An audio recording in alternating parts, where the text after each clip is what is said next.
Episode number 5. Now, if there's one episode that you do not want to miss, it's this one. And I would suggest that you repeat it again and again and get this down, because it addresses the number one reason why people blow up their presentations, the number one reason why people never get their voice and their message out to the world, and the number one reason altogether why people don't buy into what you have to say and don't listen to you. Okay,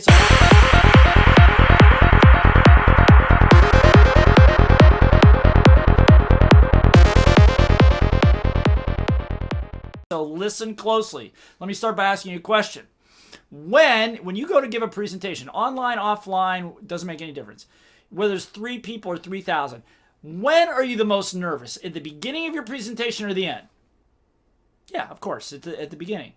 Second question. When is the group potentially the most skeptical? In the very beginning or toward the end? Of course, in the beginning, because most of them, they don't know you. They're most skeptical. Let me ask you a third question. How long does it take for people to get an impression of you? How long? Seconds, that's right. Now, if you think about that, that is a horrible, horrible cocktail. That's a bad combination. And what happens is you're the most nervous, they're the most skeptical, they're making an instant judgment. Everybody knows that kind of subconsciously going on. And if you blow that first couple of seconds or the first several minutes, it's all downhill from then. Or worse yet, it's an uphill battle to come out of the hole that you just dug for yourself. Now, it's not like people are going to yell at you and boo you or anything, but they're just checked out. So this episode is about how do you engage right out of the gate in a way that makes you look the best, enrolls them, they feel good about it, all kinds of subconscious things that go on. I have taught this to hundreds of thousands of presenters all over the world, and the ones that do it are the best. The ones that hear it but don't follow it struggle. So listen very, very closely, okay? So what happens is people start a presentation, you're a little bit nervous. I'm not even going to go into all the reasons people do that. I'm just going to tell you what to do. Number one.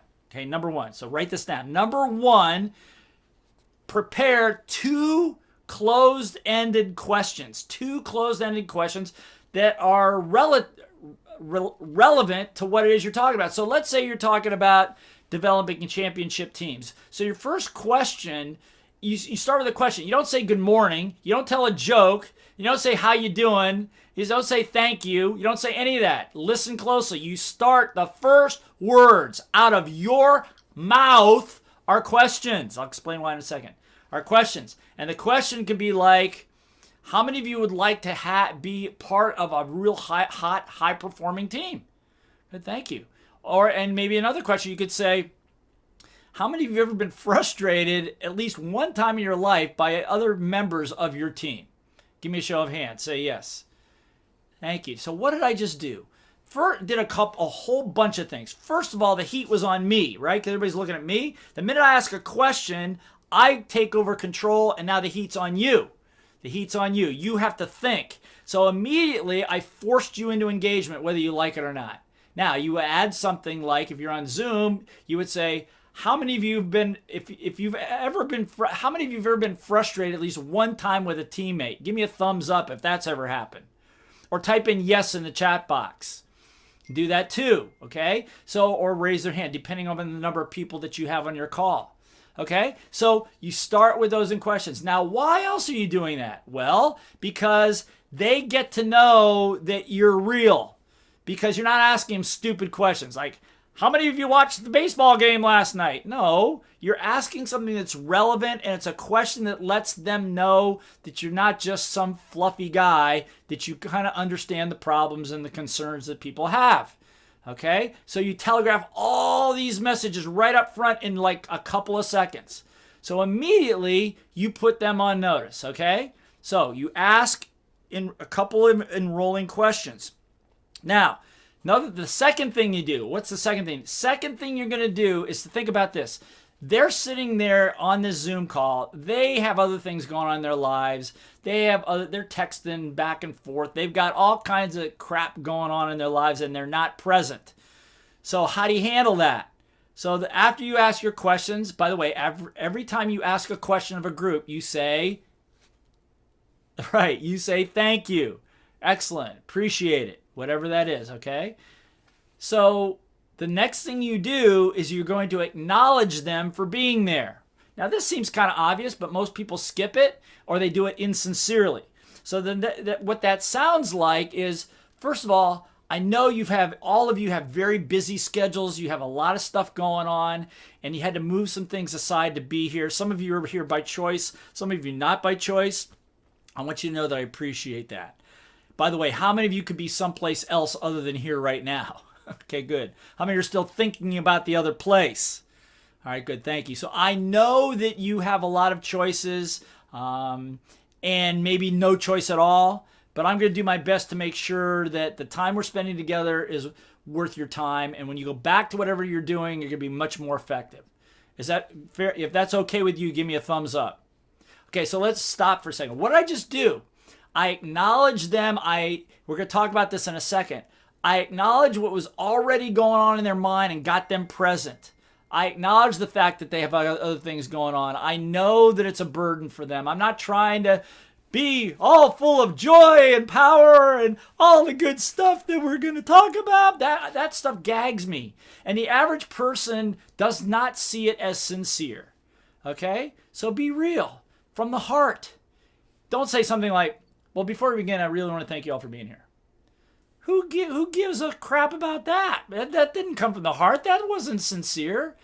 But, I remember one of the times when my first program that I taught live, public program I taught live, actually Robert Kiyosaki and I, back in the early 1980s, we were both learning to present, and we did our first live program together. We were so nervous. We thought we'd just do it together. And you know what? Nobody showed. Well, actually, that's not true. We had 100 chairs set up, and only 2 people showed up. And one person was in the wrong place, and we never even did the program. I mean, it was just a disaster. So now, when I see people actually sitting in a room or on a Zoom call, I am grateful because I know the pain of playing to an empty audience. And so just come from that place. Be real. Be sincere. I've said it before. I'll say it again. Presenting is a conversation. It's not a performance. It's a conversation. It's not a performance. Okay, so what have you just done? So you've acknowledged them for being there. So now they're a little bit more present. By the way, all of this has happened in like the first 30, 45 seconds. But you see what you're doing? You have set an environment or a context that is very different from anybody else that's going on to a Zoom call. You've set a context of welcoming people in. You're asking the questions. And remember, the person that asks the question is always in control. So you're in control of the room and your energy is good. And you've acknowledged them. You thank them for being here. Okay? Good? You learning something? Give yourself a thumbs up. Say, I'm learning something. I can't hear you, but I'm going to pretend I can hear you. Okay? All right. So what do you do next? Well, depending on the type of presentation, maybe what you want to do is you want to give them a quick overview of what you're going to cover. So look, we're going to be talking about, we were talking about teams, right? So we're going to be talking about how to build high performance teams. So the 3 things we're going to cover is, number 1, how to recruit the best players so you can have a great team. How many would like that? Number 2 is how to keep everybody accountable so that when stuff starts hitting the fan, that people still do what they say they're going to do. And number 3, how to create an incredible tool that gets people to operate at their peak performance. How many of you guys would like that? Boom, boom, boom, boom. Not very fast. Now, why? I mean, not very slow. I did it very quickly. Why? Because I'm selling the presentation. It could be, you're going to talk about, it's a sales presentation. So what we're going to cover are the research that we've done on your company and what some of the areas we found that were some big gaps. Number 2, and some amazing solutions that will allow you to increase your sales quite a bit. And number 3, how to implement all that. Okay, so whatever it is, you're just going to tell them real quickly so that in their brains they're going, okay, I got it. I'm here for that. Now, the next part is critical. The next couple steps are critical. Take a few minutes. Now, depending, if you don't have a lot of time, maybe 30 seconds. 30 seconds to give a little bit about your background, who you are, because what's the little voice in their brain saying? First thing they're saying, am I in the right place? Why do I want to do this? Okay, so we've kind of handled that already. We got them engaged. We thanked them for being there, right? We told them what's coming up. Now what are they thinking? Remember, the skeptical, cynical little voice might be sitting out there going, well, who's this person and why should I be listening to them? Why should I be listening to this? Why should I be listening to this person? Okay? Which is a good point. It's a good point because they don't know you. Okay? So what do you do? What do you do? You take about 30 seconds. Take about 30 seconds. And, or if you have more time, maybe 2 or 3 minutes, and give a little bit about your background. Something like this.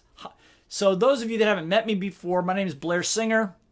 Some of you may know me as Rich Dad Advisor, Robert Kiyosaki, best-selling author of 3 books in the area of team, sales, and personal development.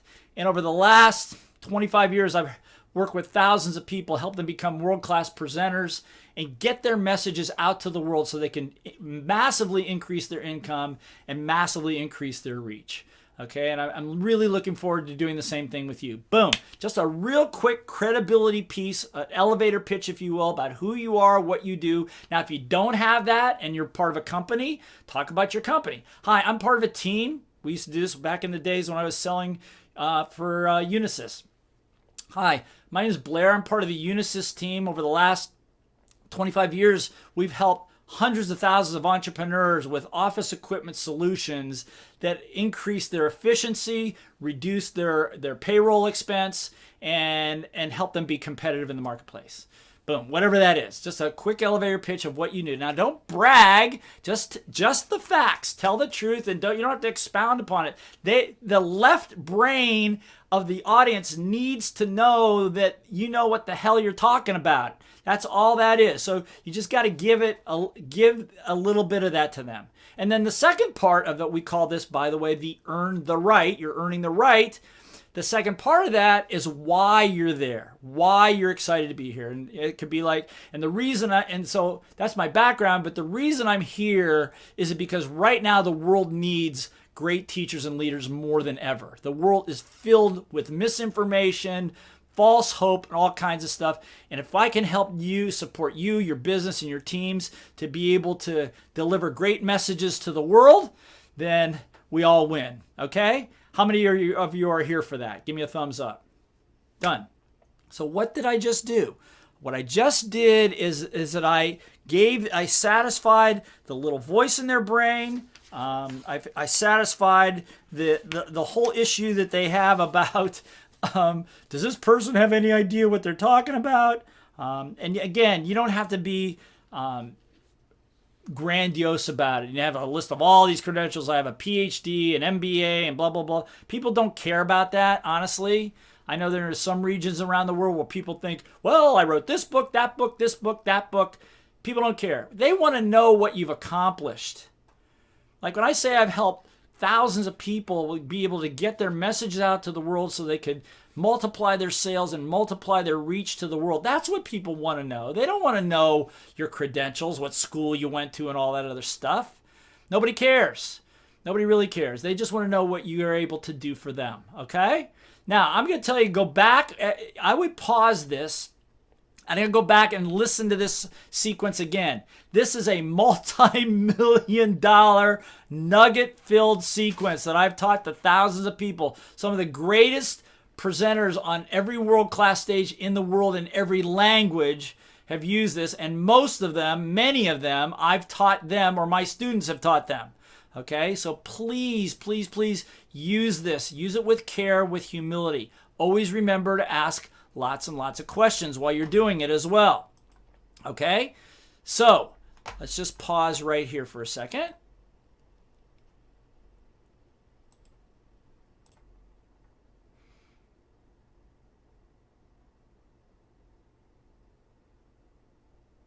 By the way, if you ever have any questions about all these and you want to run some of this by us, just send it, make a comment, and one of our coaches or myself will be happy to support you in crafting your own presentation. But it's really, you only have a couple of minutes to get it across.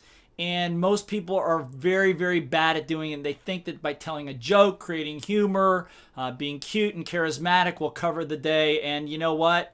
I've seen that blow up in people's faces more often than it's worked. I mean, what's the thing? You tell a joke. What if nobody laughs? What if some people feel the joke is offensive? I mean, just don't do that. Keep it relevant to what they have to say, okay? Which brings up the next reason, one of the next pitfalls people fall into, and that is when your reality, your sense of reality with the world begins to separate from the audience's reality of the world. Let me explain what I'm saying. So I've seen lots of presenters and bosses and team leaders that were very, very excited about what they had to offer and how it's going to change the company, and we're going to take on this new policy, and we're going to take on and everybody, and you're talking to a team that's burnt out, overworked, tired. It's end of the day, and they're rolling their eyeballs and going, "Oh my God, we have to go through this again." And what happens is, unfortunately, the leader, whoever's presenting, is completely oblivious to what's going on in front of them, number one. Or number two, they don't care, and they think that their words are going to excite them. Okay? Well, first of all, words never excited anybody.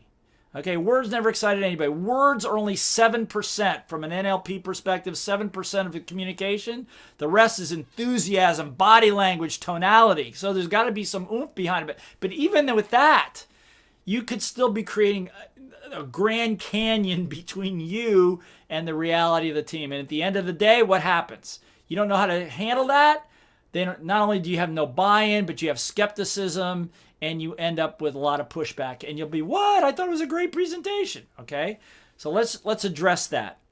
You want your reality to be as close to them as possible. So if you know you've got a team that's a bit trashed, burned out, you're looking at them, and you can see they're kind of like slumping here, they're doing their best, they're drinking water, slurping coffee. Say, look, maybe your opening questions to your own group could be something like, "Look, how many of you feel a little burnt out based on everything we've had to do over the last couple of months?" Okay, good, thank you. I understand it. How many people feel like you just need a break or could enjoy taking a nap right now? Now, what's going to happen? By the way, this is a good thing to do, by the way, if you present in a group after lunch, because they're already tired. And they're sitting there, and you're going to say, "Oh, we're going to start with an icebreaker." Ugh. Don't do that, because then they put you into a category of one of those kind of trainers. Don't do that, okay? Don't do that. You're better than that. Just repeat to me, "I'm better than that." All right, good. All right, awesome. So don't do that. Don't do that. You come back, you see they're tired, and say, "Look, how many of you had a good lunch? Excellent. How many right now would just love to take about a 5-10 minute nap?" And people are like, "Yeah, all right." Now, he said, "Sorry, I can't give you a nap, but I totally get how it feels." Okay, so maybe we do a little stretching or whatever. But again, just to acknowledge the reality of where they are at. I'll give you a gross example. Many years ago, I was in Austin, Texas, and talking to a large group of people. It was a multi-speaker event. Excuse me. It was in the middle of the summer, very much like this summer. Very, very hot. Very, very hot. 120 degrees, something like that. You know, for some of you, that's like 48 degrees Celsius. Just crazy hot outside. And we're in this big office building, and the air conditioning system failed in the middle of the presentation. So the speaker before, it had gone out, and so now the temperature's rising. People are sweating. The other person, they're talking and they're going on and on and on. They're racing to get through it, completely ignoring what's going on. People are checking out. People are like falling asleep. And it was ridiculous. It was ridiculous. And I was up immediately next. And I go, I'm looking at the group. I mean, I'm sweating. I'm perspiring like crazy. And I said to the group, I said, "How many of you are about ready to pass out from the heat?" And the whole room roared in approval. Yeah! Right? It was like this emotional release from the group because I was at least willing to acknowledge the reality of what was sitting right there. Now, you might say, "Well, what's that got to do with team building or our project?" It has everything to do because they're human beings. And the reality is the reality that they are all sitting in. And if you lose contact with that, you become an alien to them. Okay? What do we do? They all roared. I go, okay, so I'm going to cut my presentation down. I mean, we're supposed to be here for an hour. Just do this about 30-minute sprint. But here's what I'm going to ask you to do. Everybody take your notebooks, hold them up, okay? And I want you to fan the person next to you. Fan them with your notebooks. And so everybody was like laughing and, you know, they're still sweating. And I said, do that as often as you want to. And whatever you need to do is fine. Dump water on yourself. I appreciate your willingness to hang in there. What did I do? Was that part of my presentation? No, but it was a part of a presentation. It was part of checking with reality. Okay, it's checking in. Now, on a Zoom call, you have people from all over the world. You have people from all over the place, things going on. You know, all of a sudden you may have 4 or 5 people on that call that have their kids running around in the room with them. They're creating all kinds of noise and disturbance, which, by the way, you want to always make sure in Zoom calls that you have a staff, a staff member that is monitoring the mute so they can keep that muted, but it's distracting to other people, right? So I'll say, look, I know some of you, and I'll just stop. I go, look, I noticed some of you have kids in the room, which is awesome. I mean, I wish my parents would have included me in business a little bit more. I would have learned a lot faster, and that would be great. So as long as you stay on mute, that's fine. But let's give them a hand for their courage to run business and family at the same time. What did I do? Say, no, get your kid out of the room. No, go on past it. No, now everybody's relieved. They're relaxed a little bit. They're relaxed. Why? Because we matched the reality. Now, the term for that, I think I might have used it before, is called as-ising. As-ising, which means calling it or telling it as it is. Okay? This is good. Use this in a meeting environment. Use this in a presentation environment. If you suspect, if your little voice suspects there's something else going on in the room, another agenda, people are not buying in, people are distracted, stop right there. Don't go any further. And just say, whoa, hold on, excuse me. I could be totally wrong, but it feels to me like some of you are nodding your heads, but I'm feeling like not everybody's buying in. Is that what's going on here right now? Somebody give me some feedback. Now, what do you think is going to happen? In that moment, that everybody that was checked out is now no longer checked out. They're right in there. And they're going, no, everything's fine. Okay. Or they'll say, well, yeah, I'm just confused. You said this about that before, but now you're contradicting that. Oh, good. Thank you. So let me clear that up. So as-ising a very powerful tool. And here's the good news about as-ising. Even if you're wrong, if your assumption of something going on is wrong, no penalty. And they say, no, we're good. We're fine. Okay, good. Thank you. Just wanted to make sure. What are they thinking? They're going, wow, the person's pretty perceptive, picking up on a lot of stuff. Maybe I should be paying attention a little bit more. Okay? All right? So, again, the other thing, too, about reality of the room is do your best when preparing to work with a group of people, whether it's an industry, whether it's a group of people, whether it's your company, your team, or whatever, to really understand the environment that they're already operating out of. What do I mean by that? I mean, in other words, I'll give you an example. I did some work at IBM many years ago. We did some amazing leadership programs there back in the day. And I was preparing for a 2-day program. And in the middle of the program, and before the program began, I was having a coffee in the cafeteria. And I happened to overhear a couple of people speaking about the fact that that their team had just been downsized. Half the team was now gone. They had been let go on Friday, and how horrible that was, and how they felt bad for those people, how they missed them. I'm thinking to myself, oh my God, is this the same team? I'm supposed to be teaching them how to be leaders and how to build a championship team. I mean, can you imagine? I walk into the class and I threw away my entire agenda and I said, excuse me, is this the team? Are you familiar with the team that just lost half of their team? And going, that was us. I go, oh my gosh, I understand.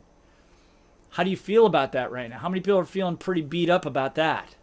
How many are feeling a little confused? And I changed everything, and it turned out to be one of the most magnificent 2-day programs we ever did. But had I not as is what was already going on there, and see, and most people are afraid to, well, it's none of my business, and I don't know. And look, just be a caring person. Be a caring person and be the person that does that. So do your best to acknowledge what you can. Yeah, and as is as best you can. Okay, let's pause here for a second.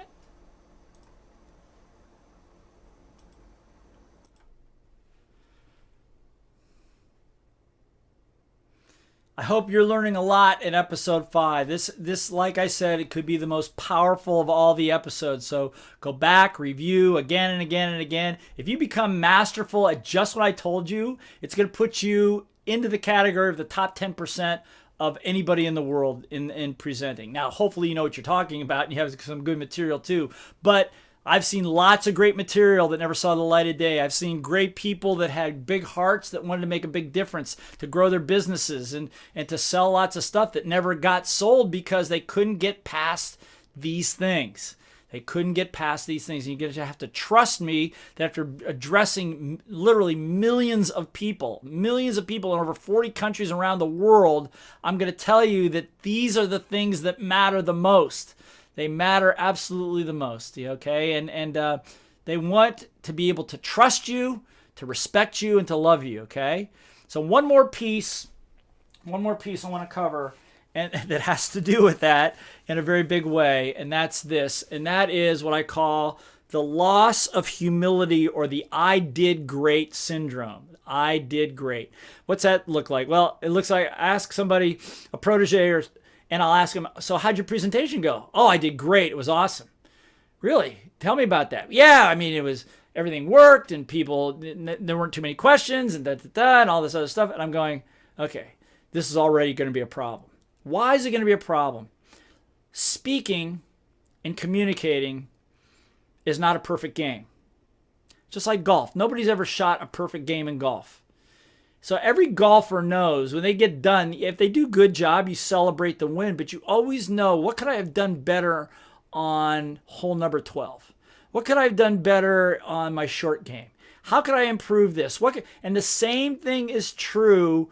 The same thing is true of a presentation. I heard it once said by Frank Bettger, great old-time author. He said, the best presentation you give is the one you give right after the one you just gave. Because at that moment, you know what the things you could have, should have, would have done. And it's a good idea to do that, by the way, because then you solidify it in your mind. So I have found that rookies over the years get this I did great syndrome, I'm awesome, get very full of themselves. Why? Well, because when you start presenting the way I'm teaching you to present, when I teach you how to do it this way, is that people will automatically come up to you and say, thank you so much. You changed my life. You think I'm kidding? You try this stuff. That's what's going to happen to you, okay? You changed my life. It's awesome. Thank you so much. And you know, your ego gets very filled. It's very fulfilling. It's great to know that.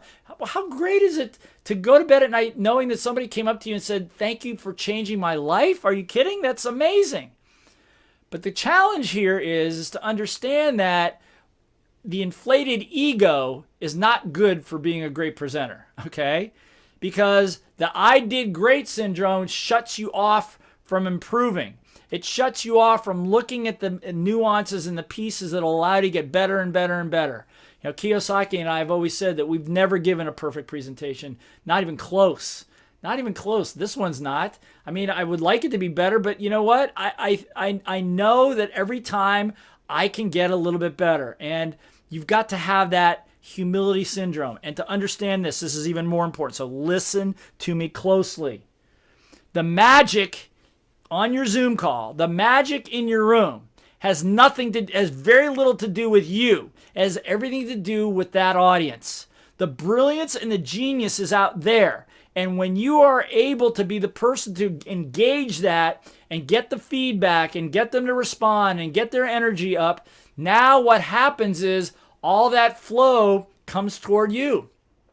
It's kind of like maybe you've ever had a moment where you're in front of a room and information comes through your mouth and you going, wow, that was pretty good. That sounded more intelligent than me.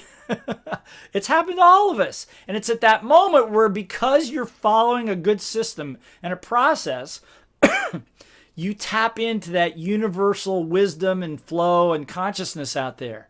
So don't take it on that it's all about you, because here's what will happen. When there's an ascension, there's a crash. Always. Happens all the time. Look at great, athletes, actors, actresses.